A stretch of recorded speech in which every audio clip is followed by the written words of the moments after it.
Boa noite. Boa noite, pessoal. Boa noite aos amigos internautas que estão nos acompanhando. O ser humano é a medida de todas as coisas. E quando eu digo isso, não é uma fala que reforce o egocentrismo ou a megalomania. O ser humano é a medida de todas as coisas porque é o nosso olhar sobre o mundo que constrói o mundo. Porque é a forma como nós interpretamos o mundo que o mundo diz algo para cada um de nós. Cada pessoa, cada ser humano tem uma maneira de interpretar o mundo, tem um modelo explicativo para esse mundo. Quando você muda o seu olhar sobre o mundo muda. Quando se quer mudar algo, essa mudança precisa ser sempre de dentro para fora. Quem tenta mudar o mundo de fora para dentro, em geral não tem sucesso. Isso quando não acaba no tarja preta, né? Na medicação tarja preta. Porque mudar o mundo de fora para dentro é um desafio supra-humano, é um desafio fora da nossa humanidade. Por isso, o ser humano é a medida de todas as coisas. Tudo que você interpreta, tudo que você vive e tudo que lhe acontece tem um significado único pela forma como você interpreta esse acontecimento. Então, é você que dá a medida das coisas. É você que, diante de um desafio, é você que, diante de uma determinada situação, seja ela, na sua interpretação, algo bom ou algo ruim, mas é você que dá essa medida, é você que mensura. É o seu olhar, é a forma como você interpreta, é a forma como você reage, que vai dar a dimensão do acontecimento. Existem coisas que nós conseguimos colocar em um lugar menor em nossas vidas. Existem outras que tomam uma proporção gigantesca. E ainda é diferente para cada pessoa. Em geral, nós procuramos nos aglomerar, nos unindo a quem está vendo o que nós estamos vendo ou que tem um modelo explicativo para o mundo semelhante ao nosso. É um grande desafio o diálogo com quem está interpretando e enxergando o mundo de uma maneira oposta à nossa. Mas, na verdade, a capacidade ou a maturidade psicológica e espiritual de alguém se mensura por sua competência em dialogar com o contrário. Todo aquele que consegue transpor o seu modelo explicativo e a sua interpretação do mundo e dialogar com o outro que está enxergando um outro mundo, olhando a mesma cena, olhando para o mesmo cenário, seres humanos são capazes de verem coisas completamente opostas e diferentes. Isso reforça o que eu disse no início, cada um é a medida. É você mesmo que interpreta o mundo, é você mesmo que vai tornar os acontecimentos na sua vida coisas importantes, alegres, tristes, sem importância. É você que vai ser a medida de tudo que lhe acontecer. E é a sua maturidade psicológica e espiritual que vai dar essa medida. O grande desafio do espírito é transpor os seus limites. E esses limites são rompidos de dentro para fora, porque a nossa casca é dura. É difícil, muitas vezes, a gente conseguir romper essa casca, porque vivemos uma dualidade. Vivemos a dualidade do sermos ao mesmo tempo anjos e demônios. Vivemos a dualidade de termos em nós sombra e luz. A casca é dura, Nós muitas vezes vivemos situações muito difíceis e penosas para conseguirmos romper essa casca, para conseguirmos nos perceber como espíritos de Deus, para conseguirmos perceber a nossa luz, germinar como sementes divinas, para conseguir perceber a divindade em nós. Muitas vezes nós precisamos também perceber o sombrio em nós. É a partir da capacidade de equilíbrio entre essas coisas duais que moram no nosso psiquismo, que moram no nosso mundo interno, é que nós conseguimos galgar passos na direção da evolução espiritual. Não é ficar falando só coisas bonitas, não é só fazendo coisas que você considera boas ou corretas, mas é reconhecendo essa dualidade, é transpondo essa dualidade. E essa dualidade nós só podemos transpor quando somos capazes de dialogar com os contrários dentro de nós e, consequentemente, isso facilita o diálogo dos contrários fora de nós. Quanto mais você tem um diálogo pobre internamente entre as partes duais de você, mais você é radical para fora. Mais dificuldade você tem em lidar com o não eu, em lidar com o outro, com o seu modelo explicativo para o mundo. O outro é apenas um outro ser humano que enxerga o mundo de uma maneira diferente da sua, oposta às vezes até à sua. Porque o ser humano é a medida das coisas. É você que é a medida das coisas na sua vida. É a sua interpretação das coisas que vai colocar você num estado de felicidade ou de infelicidade. É o seu olhar sobre as coisas que vai dar a elas importância ou não. Existe uma história, eu gosto muito de contar história e eu conto do meu jeito. Então, talvez muitos de vocês conheçam.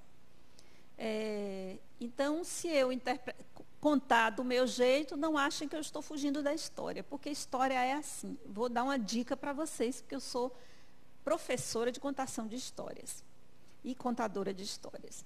Então, a gente na história diz assim, tem uma coisa que é esqueleto, que a gente não mexe e não muda. E tem coisa que é carne.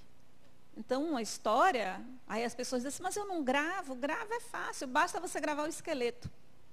Então, você pode dizer assim, existia uma linda jovem que morava, aí você pode dizer assim, no interior, numa aldeia, numa cidade pequena, porque isso, que usava um lindo vestido rosa vermelho, então, essas coisas, outras são carne. Então, você pode contar do jeito que quiser. Então, eu gosto de contar a história do meu jeito, porque eu gosto de dar uma repaginada e uma modernizada nas histórias. Eu não sei se vocês conhecem a história de um rapaz chamado Jonas. Vocês conhecem? Quando eu contar, muitos aqui vão lembrar. Jonas estava lá na dele, vivendo a vidinha dele, de boa, de boaça, como nós baianos costumamos dizer. E chega um dia, assim, Deus fala com ele, vira para Jonas e diz assim, Jonas, meu filho, chega aqui. Eu quero que você vá a Nínive e diga ao povo de Nínive, Nínive é uma cidade, que se eles não mudarem de vida, eu vou em 3 dias mandar destruir a cidade, porque ela está pior do que Sodoma e Gomorra. E Jonas olha para Deus e diz assim, mas Senhor, eu? O que é que Jonas faz? Quando Jonas ouve isso, ele se manda, sai de fininho, entra no navio, chega, vai para o porão do navio e fica lá se fingindo de morto para não atender o pedido de Deus. Por quê? Porque Nínive, inclusive, o povo de Nínive é inimigo do povo de Jonas. Olha o que é que Deus pediu a ele. Para ele ir salvar os inimigos. E ele também achava que ninguém ia dar importância ao que ele dissesse. Então Jonas ficou lá. Aí Deus mandou-lhe uma tempestade. E esse navio começou para lá, para cá, para lá, para cá. E as pessoas acabaram descobrindo que o problema era Jonas. E aí, caridosamente, o que é que fizeram? Jogaram Jonas do navio para fora. Porque com gente problemática é assim a nossa caridade, né? Quando é problemático, a gente quer logo se livrar. E aí jogaram Jonas do navio para fora. Veio um peixe e engoliu Jonas. E Jonas ficou 3 dias na barriga desse peixe. E Deus, no ouvido dele, apertando a mente dele, Jonas, meu filho, vá a Nínive. Diga ao povo de Nínive que se eles não mudarem em 3 dias, eu vou mandar destruir a cidade.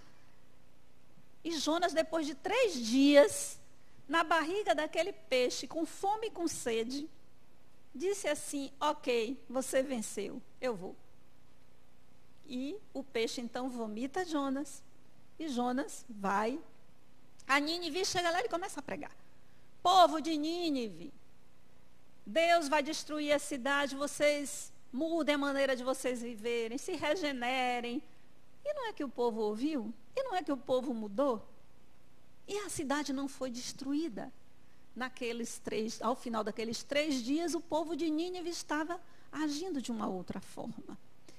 E por que eu trouxe hoje a história de Jonas?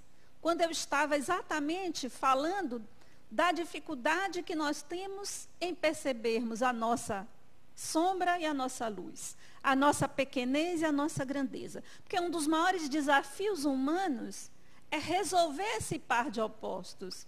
A nossa grandeza, por sermos centelhas divinas, filhos de Deus, e a nossa pequenez por essa mesma razão, porque não somos os únicos filhos da criação. Das mãos do Criador saíram todas as criaturas. Então, nós temos essa dificuldade entre a pequenez de ser parte e a grandeza de ser parte também de um universo imensurável. Porque a criação de Deus é infinita e nós somos uma parte dessa criação. Portanto, carregamos em nós a divindade, carregamos em nós essa centelha divina. Mas temos dificuldade, assim como Jonas teve dificuldade. E aí eu pergunto a vocês, vocês estão na escuta, no porão, na barriga do peixe ou em Nínive? Onde vocês estão? Em que momento é que já houve o chamado? Porque, veja, Deus não desceu sobre a vida de Jonas e, na sua glória, disse assim, Jonas, vem cá que eu vou lhe tornar rei de Nínive. Não. Ele pediu a Jonas um desafio. Ele pediu a Jonas algo muito difícil para o ego. Ele pediu a Jonas que salvasse o inimigo. Ele pediu a Jonas que vencesse a si mesmo. Por quê? Porque nós somos a medida de todas as coisas. É dentro de nós que todas as coisas acontecem. Então ele pede, porque Jonas tinha que superar, em primeiro lugar, antes de conquistar a sua grandeza, ou seja, a sua capacidade de ir lá e salvar uma cidade inteira, ele precisava superar o inimigo interno. Ele precisava deixar morrer o ego para nascer um outro ser humano. Ele precisava passar pela dualidade, pela dificuldade de autossuperação que todos nós passamos. Então, quando nós ouvimos um chamado divino, em geral esse chamado vem travestido de um desafio para o ego. Mas nós esperamos um outro tipo de chamado. Nós esperamos algo que responda às expectativas do ego. E, em geral, o chamado vem para desinflar o ego, para mostrar essa dualidade, para mostrar a nossa pequenez, para que, antes de alcançarmos a grandeza, conheçamos a humildade. É difícil reconhecer a humildade. É difícil integrar a humildade e expressar a humildade. Então, Jonas, primeiro, precisou ser desafiado naquilo que havia de egóico nele, naquilo que havia de inimizade para fora, mas que, na verdade, tinha um sentido interno, porque os inimigos externos surgem pela nossa dificuldade de apaziguamento interior. Nós projetamos no outro as nossas dificuldades internas. Nós projetamos fora as dificuldades internas, porque alguém que está apaziguado consigo mesmo também consegue estar em paz com o outro. O conflito para fora é revelador do seu conflito interno, pode ter certeza. Todo conflito que está ocorrendo na sua vida fora é porque existe um conflito dentro de você. Resolva dentro, que você vai enxergar a forma de resolver do lado de fora. Então Jonas foi desafiado nisso. Então Deus vem entra na nossa vida com esses convites, com o convite a diminuir o nosso egoísmo e aumentar a nossa capacidade de amar, de solidarizar com o outro. E nós pensamos que essa é uma tarefa, muitas vezes, simples. Nós até acreditamos que nós somos boas pessoas. Vocês acreditam que vocês são boas pessoas? Quem acredita aí que é boa pessoa? Né? Gente boa. Aqui só tem gente boa. Chega a ver umas luzes piscando aqui.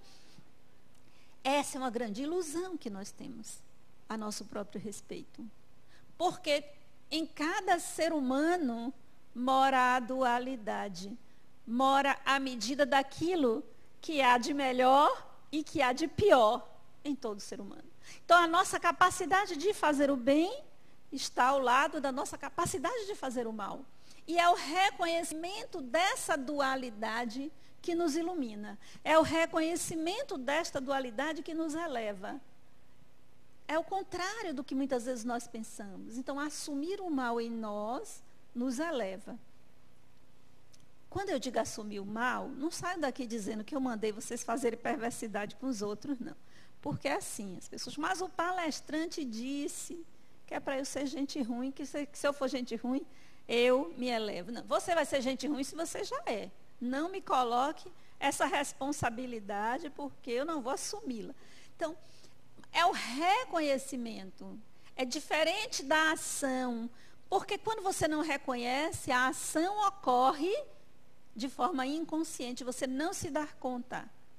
Mas quando você tem consciência, você pode fazer uma escolha consciente. Você pode assumir e fazer essa escolha consciente.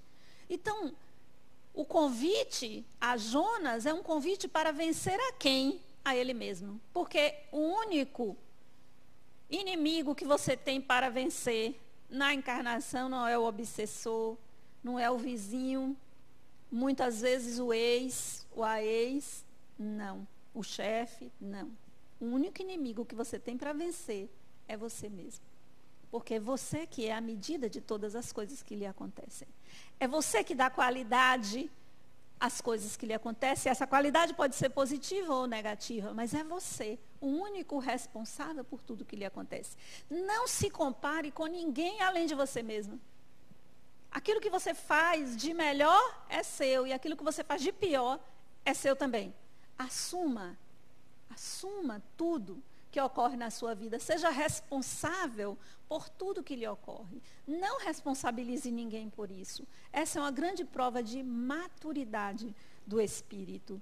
Quando você passa a assumir a sua vida e os acontecimentos dela como responsabilidade única e exclusiva sua. Você é a medida de todas as coisas que lhe acontecem. Você é a medida daquilo que você vê no mundo, é a sua interpretação. E a gente às vezes se equivoca na nossa interpretação, não é? Já aconteceu com vocês? Talvez não, porque aqui eu vi que todo mundo é iluminado, mas já aconteceu você fazer uma interpretação de algo em relação até a alguma pessoa, e depois você descobrir que você está completamente equivocado. Às vezes dá uma vergonhinha assim, um constrangimento interno. Às vezes a maioria das vezes a gente não conta para ninguém o nosso equívoco. Nós nos equivocamos. Por quê? Porque interpretamos de uma maneira enviesada muitas vezes os acontecimentos, porque a medida da interpretação é nossa. A medida é nossa. Então existem muitas coisas não superadas em nós, que nós projetamos na hora de interpretar determinados acontecimentos. E Jonas segue. Então você está ouvindo o chamado? O que está acontecendo na sua vida? Qual é o propósito dos acontecimentos que estão lhe desafiando? Todo desafio que você está enfrentando agora é um chamado. Todo desafio. Tudo que está acontecendo na sua vida agora, que você não pediu, que você não queria viver, que você não está gostando, aliás, que você está detestando, é um chamado. Porque é um desafio para o ego. É um desafio para a superação de você mesmo. É um desafio para a interpretação para dentro de você mesmo, para o autoconhecimento, para a sua capacidade de superação. Então, às vezes, quando a gente ouve o chamado, o que é que a gente faz? Igualzinho a Jonas. A gente vai para o porão. Finge que não é com a gente. Finge de morto. Fica em silêncio. Vai dormir. Pensando de uma forma absolutamente infantil de interpretar a vida, que se deixar como está, aí a gente deixa como está para ver como é que fica. Não tem um ditado assim? Vamos empurrando com a barriga para ver se as coisas se resolvem sozinhas. As pessoas estão com mania disso agora. Achando que se ficar quietinho na sua, vai passar. E só está piorando. As coisas tendem a ir piorando, assim como piorou para Jonas. Jonas ficou lá quietinho, achando que se ficasse lá no porão, dormindo, na dele, quietinho, nada ia acontecer. O que foi que Deus mandou? Tempestade. Sacudiu. Acorda, Jonas. Acorda. E o que é que acontece nesses momentos em que nós atraímos, pela nossa omissão diante da vida, ou diante desse desafio que é colocado em nossa vida, uma tempestade em nossas vidas, muitas vezes. A gente pensa que não pode piorar, mas sempre pode piorar. Impressionante. Né? Nada está tão ruim que não possa piorar um pouquinho. E aí vem tempestade. Vem tudo aquilo que nós não gostaríamos. A nossa vida entra em colisão. As coisas parecem que começam a se desorganizar cada vez mais. É porque você não entendeu o chamado. Ou você está fugindo do chamado. E aí a gente se joga. No momento em que a gente se joga no mar, no momento em que a gente entra em desespero, no momento em que a gente está na barriga do peixe, será que tem gente aqui na barriga do peixe? É o momento de maior sofrimento. É o processo mais sofrido. Esses dias na barriga do peixe. Com fome, com sede. Fome de quê? Sede de quê? A nossa alma vai pedindo alimentos e não vai encontrando. Por quê? Porque nós não escutamos o chamado. Nós fugimos. E a nossa alma fica sedenta, fica faminta. A gente tem sede e fome de Deus. A gente tem sede e fome de coisas subjetivas. A gente tem sede e fome de sentido para a vida. De uma vida mais profunda. De coisas que façam o nosso coração vibrar. Que nos façam nos sentirmos vivos. Que faça nos sentirmos importantes. Que dê o sentido de valor que nós temos. É disso. Essa é a pior fome. E é essa a fome de quem está na barriga do peixe. Porque olha para um lado, olha para o outro, não tem nada. Não construiu nada. Há a frieza, o vazio. Mas aí existe aquele momento. Tem uma frase que eu adoro, porque eu sou uma colecionadora de frases, que diz assim: o limite do homem é a oportunidade de Deus.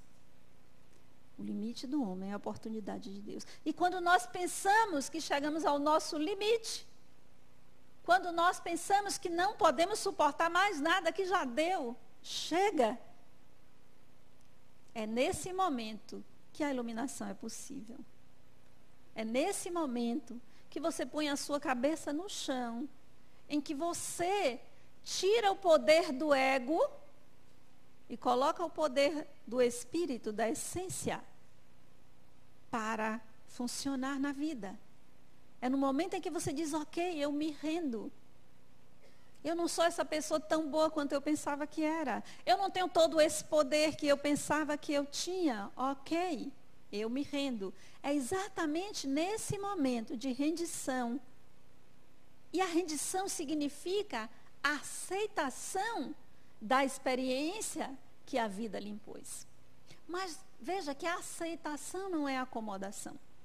A aceitação é, eu vou aceitar esse sentimento, eu vou aceitar essa doença, eu vou aceitar essa perda, e eu vou reorganizar minha vida a partir dessa experiência. Isso é aceitação, é ativa, não é acomodação, não é aquilo de, não, deixa eu ver aqui como está, para ver como é que fica. Isso foi lá na hora que Jonas foi para o porão e ficou dormindo. Isso é acomodação. Aceitação é atitude, mas é uma atitude em cima de uma realidade que se impõe a você. E eu tenho que viver com isso. Eu tenho que parar de sentir pena de mim mesma. Eu tenho que me erguer, eu tenho que me levantar. Eu tenho que parar de querer que o outro sinta pena de mim mesmo, porque eu sou a medida de todas as coisas da minha vida. Então eu vou pegar esse touro pela unha aqui e eu vou em frente. Mas isso, muitas vezes, é precedido desse momento de derrota, desse momento de sentimento de fracasso do ego, porque você tentou já todas as coisas e não funcionou. E aí você se entrega, e é nessa entrega que o milagre acontece. É nessa entrega, aquilo que a vida lhe trouxe, que você não pediu e não desejou, é o acolhimento disso que promove a transformação. É o acolhimento disso que faz brotar de dentro de você uma força e um poder que você não conhecia. Porque o outro poder e força que você conhecia não era da sua alma, não era da sua essência, era do ego. E ele é frágil. Ele é frágil. Esse poder do ego, muitas vezes é o poder só do lugar que você está ocupando. Ele não lhe pertence. Não é seu, mas o poder da alma, da nossa essência. E é isso, quando Jonas diz, sim, eu vou a Nínive, ele está tomando para si um poder e uma capacidade que ele não acreditava que tinha. E ele vai lá. E ele vai a Nínive. E ele fala. E ele consegue. Ou seja, quando você ouve o chamado, quando você aceita a experiência, você entra num novo nível de consciência. Então, Nínive, simbolicamente, não é uma cidade, não é um lugar, é um estado psíquico. É um outro nível de consciência que você alcança e que lá chegando, você vai dialogar com os seus contrários. Porque lá em Nínive tinha os inimigos de Jonas. Lá em Nínive tinha uma vida que Jonas não queria para ele. Mas ele precisa entrar em contato com esses contrários para integrar esses contrários em si. E no momento em que ele apazigua, no momento em que ele entra na pacificação interna com esses contrários, é que finalmente, aí sim, Jonas consegue alcançar a iluminação, um novo estágio de consciência. Porque o ego, quando o ego é que comanda, o que nós fazemos diante do desafio, em geral, é correr para o porão. Queria saber quantos estão no porão aqui, quantos já chegaram a Nínive, quantos já conseguiram aceitar a nova condição e se elevar para um outro nível de consciência, que significa uma nova interpretação do mundo. Um novo olhar sobre o mundo. Se você é a medida de todas as coisas, se é o seu olhar que transforma o mundo, então quando você muda de nível de consciência, você muda o seu olhar sobre o mundo. Você muda a forma de interpretar os acontecimentos da sua vida. Você passa a acolher os chamados. Porque os chamados são muitos, não pensem que é um só. Não pensem que é uma vez só. Ah, venci, beleza, agora eu já posso sentar aqui e relaxar, que está tudo resolvido. A vida, ela é movida a desafios. E um dos problemas que nós temos é que nós queremos reter os desafios. A gente quer que o tempo pare. Quando a gente está vivendo uma coisa boa, a gente diz, quando a gente está apaixonado, é assim, né? A gente está lá, no maior amor, tal, lá, aquela coisinha de gente apaixonado, né? tururu, tururu, fica parecendo dois passarinhos assim. E aí a gente diz assim, eu queria que o tempo parasse. Não é assim? Eu queria que o tempo parasse. Se parasse, ia ficar num tédio danado e não ia mais ficar de passarinho com o outro. Tá? Porque depois que casa, o passarinho vai embora. Né? Não tem mais tchutchu, apelidinho e tal. Fica. Então, nós queremos reter o tempo. E eu conversava com uma pessoa outro dia, uma jovem, e ela numa crise. Por quê? Porque ela quer reter uma condição que já não é mais possível. Que é uma situação de infância, na qual ali estava papai, mamãe, os filhinhos, tudo legal, tudo bonitinho, mas isso muda, é maravilhoso isso, mas isso é um ciclo. Aí depois cresce, aí quando cresce, já não fica mais a mesma coisa. Vocês já perceberam? Né? Até quando o filho vem visitar a gente, já não é mais a mesma coisa. É maravilhoso, mas é outra coisa, já outro momento. Porque quando os filhos crescem que permanecem em casa, e se vocês têm desses na casa de vocês, vão tratando de expulsar do ninho, porque isso não é muito legal para vocês nem para eles, os incômodos vão acontecendo. Coisas que eram vividas com alegria e prazer na infância, já incomoda. Que saco. Que chatice. Não quero. E às vezes a gente quer reter.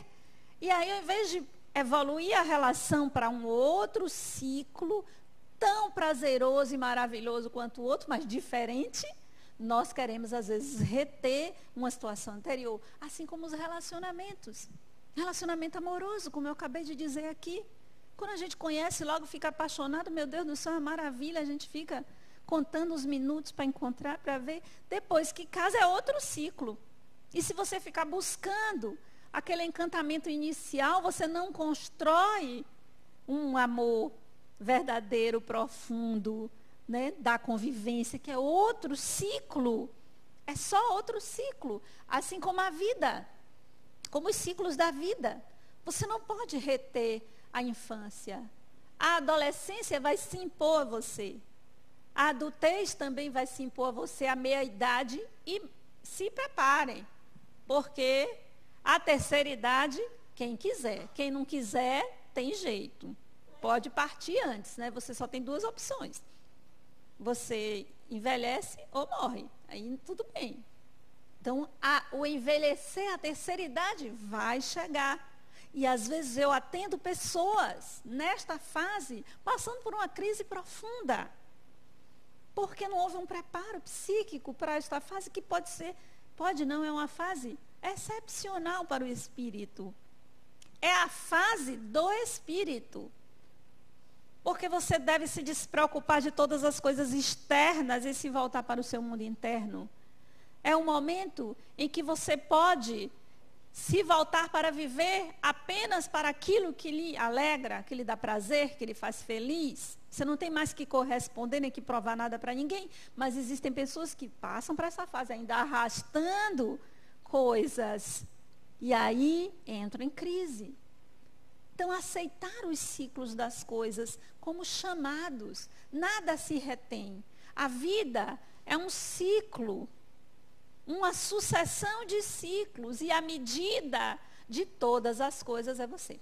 É você mesmo. É você que vai se comparar com você. É você que vai dizer o quanto você é capaz de chegar. Nunca comparar com outra pessoa. Tudo o que acontece na sua vida, de bom ou de ruim, quem é a medida? Quem é o responsável? Eu vou medir isso através de quê? De quem? Mim mesmo. Sou eu. Eu sou responsável por tudo que me acontece, porque eu que sou responsável pela interpretação que eu dou aos acontecimentos. Eu que sou responsável pelas atitudes que eu vou ter diante dos acontecimentos. Nunca é o outro. Nunca responsabilize ninguém pelo que lhe acontece. Mesmo quando a gente se depara com criaturas que sabidamente fizeram coisas para nos prejudicar. Porque você não tem controle sobre isso. Você não tem controle sobre o outro. O outro vai fazer o que quiser fazer. E se você ficar gastando o seu tempo tentando provar o quanto você foi vítima do outro, você não vai trabalhar, você vai ficar na barriga do peixe e você não vai entrar em contato com a sua grandeza. Esqueça isso. Cuide da sua vida. Erga a sua cabeça e vá viver. A melhor vingança que a gente pode ter em relação ao outro é ser feliz. É isso que a gente precisa. Vamos ser felizes. Vamos tocar a vida para frente e fazer aquilo que precisa ser feito. Mas existem pessoas que ficam amarradas a acontecimentos porque querem provar o quanto o outro é ruim, o quanto me prejudicou, o quanto eu fui vítima. Não seja vítima, é simples. Não seja vítima. Porque quem valida o mal é a vítima. Se uma vítima existiu, o mal foi validado. Se não existiu uma vítima, o mal foi neutralizado. Então, não se coloque como vítima de nada, nem de ninguém, a não ser de você mesmo. O maior inimigo e o maior amigo que você tem é você mesmo. É você, com você mesmo. Todas as soluções estão dentro de você. Todas as dificuldades estão dentro de você. Quem lhe atrapalha a vida não é o outro, é você mesmo. Porque é você que interpreta aquele acontecimento. É você que tem as atitudes. Ou é você que não percebeu as coisas. E é difícil. É doloroso. Existe uma musiquinha, talvez as pessoas não conheçam muito, que diz assim, o título da música é assim, eu quero me curar de mim. Vocês já ouviram essa música? Eu quero me curar de mim. Eu achei fantástica. Eu quero me curar de mim. Porque o meu único problema na vida sou eu. Não tem outras pessoas, não. As outras pessoas estão vivendo as próprias vidas e as próprias dificuldades. Sou eu. É a minha forma de perceber, é a minha forma de entender. São as minhas reações. São as minhas dificuldades internas em relação à minha dualidade. É o meu desejo de ser bom em contraponto com o mal em mim, que eu não aceito. Na hora que eu consigo resolver a dualidade, o meu desejo de solidariedade em contraponto com o meu egoísmo. É a minha capacidade de fazer o bem e a minha capacidade de fazer o mal. Paulo de Tarso tem uma frase fantástica. Ele dizia assim, por que eu não consigo fazer todo o bem que quero e faço o mal que eu não quero? Ele revelou a dualidade dele, a luta interna dele, que é uma luta de todos nós. Nós queremos ser bons, é verdade, a maioria de nós. Mesmo porque aqueles que fazem maldade, na hora que você aponta, vira fera, não quer aceitar não. Ele quer fazer, ainda quer dizer que é bom. Então, ninguém quer ser mal, ninguém quer ser percebido como uma pessoa perversa, a não ser aqueles que sofrem de psicopatologias ou de obsessões muito intensas. Mas nós muitas vezes não conseguimos. E não conseguimos por quê? Porque não admitimos, a maioria das vezes, esse mal em nós. Se começarmos a sermos sinceros, autênticos, verdadeiros, para consigo mesmo. Eu não estou dizendo que é para o outro. Se você, à medida de tudo que lhe acontece, essa interpretação sobre você mesmo, essa capacidade de perceber a si mesmo, não é para o outro, é para você. É preciso que você seja verdadeiro e autêntico, autêntica para você mesmo. Não tenha medo do que você sente. Às vezes nós temos medo do que sentimos. Temos medo. Muitas vezes torcemos e retorcemos para não admitir o que sentimos, porque a gente percebe que o que a gente está sentindo não é bacana. A gente sabe muito bem que a gente não devia sentir, mas a gente está sentindo. Aceite o sentir, interprete o sentir, trabalhe com o que você está sentindo, supere o que você está sentindo, use todos os recursos que estão à sua mão, porque as emoções, elas brotam independente da nossa vontade. Mas o sentimento que surge depois, sobre isso nós podemos trabalhar. A emoção não tem controle, mas a atitude em relação ao sentimento tem. E você pode se perguntar sempre assim, como uma dica para lidar. No que é que eu acredito? No que é que eu acredito? O que é que eu quero? Você pode dizer assim, poxa, eu quero viver em paz. Então, se você quer viver em paz, haja de forma coerente, diante do desafio do conflito de acordo com o que você acredita. Porque sobre isso você pode ter controle, ainda que seja difícil, ainda que seja uma luta interna, como Jonas teve que lutar consigo mesmo para superar as suas dificuldades. Porque certamente o desejo dele era que Nínive lá não se convertesse, que o Senhor mandasse um raio e destruísse os inimigos. Então ele teve que fazer toda uma superação interna para ser capaz de ir lá e salvar aquelas pessoas. É o verdadeiro amai os vossos inimigos. Então nós precisamos também superar essa dualidade nossa para que possamos nos iluminar. Porque esse é o caminho. Não pensem que nós somos diferentes de tantos espíritos que passaram pelo planeta Terra e que ainda passam e que nós admiramos tanto. Que nós colocamos lá em cima. Aliás, eu assisti, não sei se vocês já assistiram aqui, Paulo, apóstolo de Cristo, o novo que está passando nos cinemas. E eu gostei muito, porque é muito verdadeiro. Não coloca aquela coisa assim, santificada, aquela pessoa assim. Não, mostra um ser humano com convicções fortes, religiosas, com uma fé inabalável, entretanto, sofrendo também. Entretanto, em crise consigo mesmo e com tudo que fez no passado. Eu achei muito bonito e muito autêntico a forma como isso foi interpretado, porque a santidade dessas pessoas, desses grandes avatares, colocá-los num lugar lá no alto, diz assim, mas isso foi ele. Mas isso foi fulano. Fulano foi um espírito que enfrentou a mesma encarnada e que enfrentou dualidades, que teve suas dificuldades, teve as suas crises internas e que precisou superar. Mas o que fulano fez? O que ele fez? Ele foi autêntico, verdadeiro. Ele ouviu o chamado. E ao ouvir o chamado, ele foi capaz de abrir mão daquilo que precisava e aceitar a experiência. E com isso, conseguiram viver uma vida autêntica, uma vida diferenciada. Mas isso não é privilégio de nenhum espírito. Todos os espíritos aqui, encarnados e desencarnados, que aqui também estão, podem se auto-iluminar, também podem ouvir o chamado e também podem superar essa dualidade e viver uma vida autêntica. E uma das formas da gente superar, e uma das formas de sermos autênticos, é assumir o que sentimos. Não tenha medo dos seus sentimentos. Não tenha medo. Ainda que seja um sentimento horrível que você não gostaria de ter.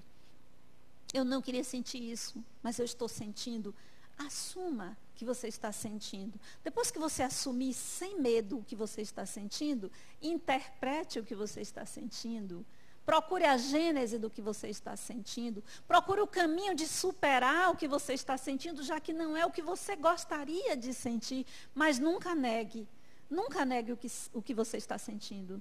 Aceite, assuma. Eu estou assim.